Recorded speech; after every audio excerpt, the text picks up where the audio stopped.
Ay tayo muna tayo rito. Anong barangay ito? Tuktukan. Tuktukan. Didinto, Bulacan. Barangay Tuktukan, ikaw lang ako.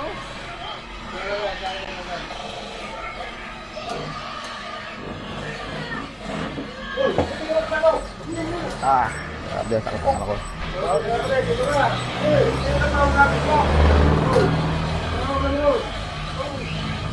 Tawag sa kanya.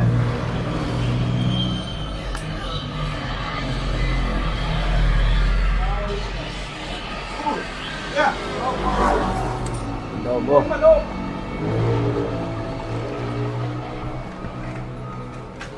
Ikaw. Ngayon, ano? Sinangag. Ano kayo dito? Sabi natumba raw. Ito, upuan na lang. Sa isang barangay, ilang araw ka tumatagal? O Ano lang, oras lang? magdamag. Yung tulog lang. Yung tulog lang. Tapos kinaumagahan. Pupunta ka ng gabi. Doon ka lang mag-ano. Mahirap kasi sana eh. Mahirap sa labas